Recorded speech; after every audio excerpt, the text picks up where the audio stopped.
Situasi terkini di China terungkap, dari atas ke bawah, berjalan tanpa arah dan menunggu mati.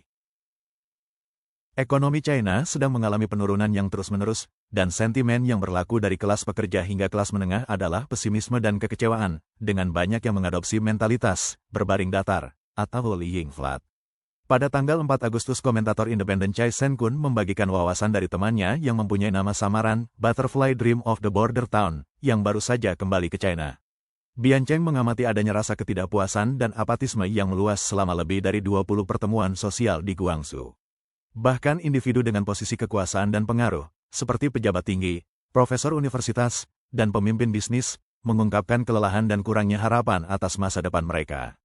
Banyak dari mereka bahkan mencari peluang untuk berimigrasi. Temannya mencatat bahwa banyak pemilik bisnis telah secara signifikan mengurangi operasinya, memberhentikan karyawan, dan beralih ke lapangan golf untuk mengisi waktu mereka. Dia juga menceritakan pengalamannya dengan sopir taksi yang kebanyakan diam atau penuh dengan desahan, mencerminkan rasa putus asa yang lebih luas dalam masyarakat. Postingan Chai Sen-kun menyoroti keseriusan pengamatan ini, menunjukkan bahwa Guangzhou, yang dulu merupakan pusat yang dinamis untuk usaha swasta, kini menjadi cerminan dari ketidakpuasan yang melanda China secara luas.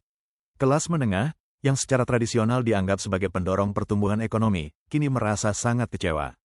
Lu Bin, seorang pemain opera Huagu dari Provinsi Hunan, menggemakan sentimen ini dengan berbagi kisah tentang kenalannya yang kaya yang enggan bekerja, berinvestasi, atau memulai bisnis, memilih untuk menimbun tabungan mereka dan hidup hemat agar bisa bertahan hingga tua karena mereka menganggap investasi sebagai kegiatan yang hanya merugikan dalam situasi ekonomi saat ini dan suasana umum yang penuh ketidakpuasan.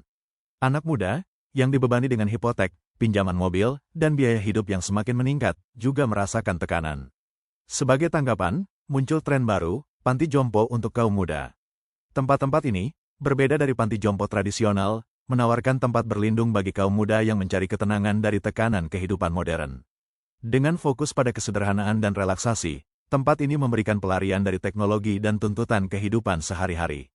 Biaya panti jompo untuk kaum muda ini bervariasi tergantung lokasi dan fasilitasnya, mulai dari 1.200 yuan, sekitar $167,26 AS, per bulan untuk kamar dan makan sederhana hingga pilihan lebih mewah yang melebihi 3.500 yuan, sekitar $487,85 AS.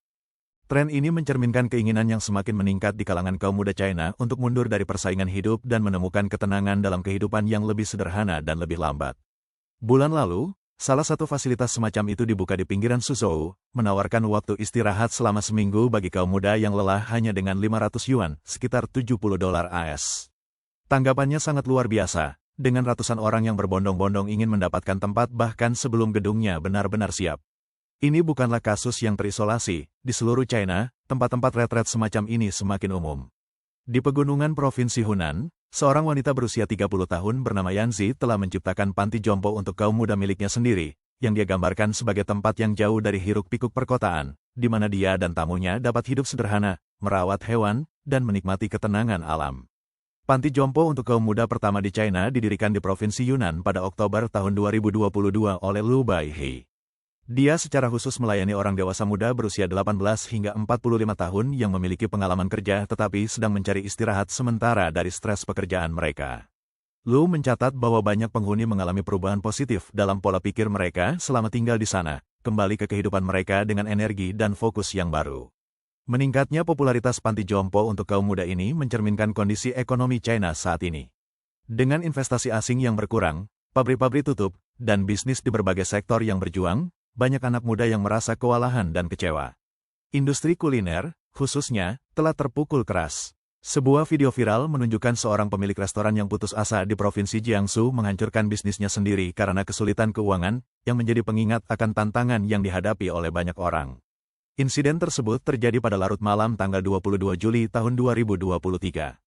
Tampaknya seseorang memanggil polisi, dan ketika mereka tiba, pemilik yang kewalahan tersebut mencurahkan isi hatinya sambil menangis. Saya sudah memberikan segalanya, tapi situasinya semakin sulit. Saya hampir tidak bisa memberi makan keluarga saya. Situasi yang putus asa ini sangat mengena di hati banyak orang di media sosial, dengan komentar seperti, perjuangan kelas pekerja tidak terbayangkan, yang membanjiri media sosial.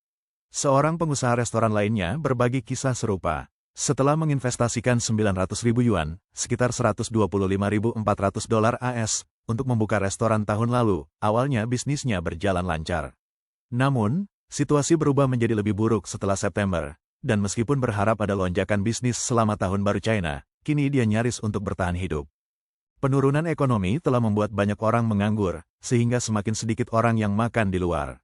Ini menyebabkan gelombang penutupan restoran, dengan beberapa tempat ditutup hanya beberapa bulan setelah dibuka.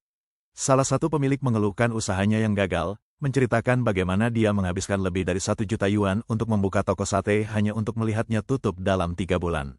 Bahkan Shanghai, yang dulunya merupakan pusat ekonomi yang sibuk, kini merasakan dampaknya. Sebuah video viral menunjukkan jalan yang dulu ramai, kini dipenuhi dengan toko-toko kosong.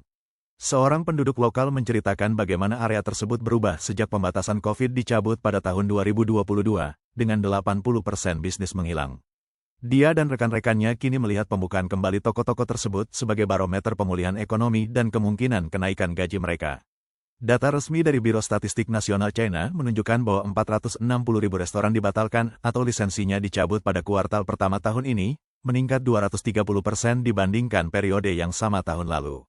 Bulan Maret saja ada 180.000 restoran tutup. Penurunan di industri restoran ini terkait langsung dengan menurunnya pendapatan warga China. Dengan pengangguran yang meluas dan ketidakamanan finansial, orang-orang mulai mengurangi pengeluaran yang tidak perlu.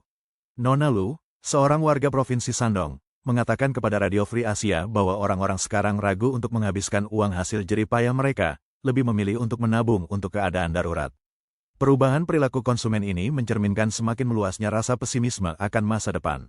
Sentimen ini digaungkan secara online, di mana tips dan strategi menghemat uang semakin populer.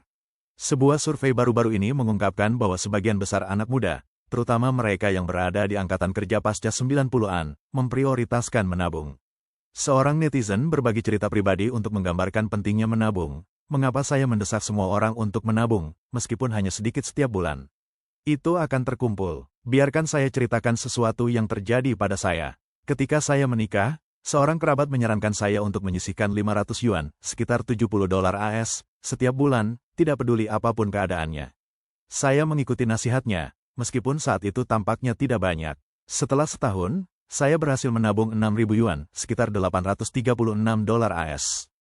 Tahun berikutnya, saya punya bayi. Penghasilan suami saya hampir tidak cukup untuk menutupi kebutuhan dasar kami, apalagi biaya tambahan seperti popok dan susu formula. Saat itulah saya menggunakan tabungan saya. 6.000 yuan tersebut sangatlah membantu. Sayangnya, saya tidak melanjutkan kebiasaan itu. Bertahun-tahun kemudian, saya sangat menyesal. Jika saya terus menabung 6.000 yuan setiap tahun, saya akan memiliki 60.000 yuan, sekitar $8.400 AS, sekarang. Dengan bunga yang diperoleh, saya bisa memiliki tabungan nyaman sebesar 100.000 yuan, hampir $14.000 AS, di rekening tabungan saya.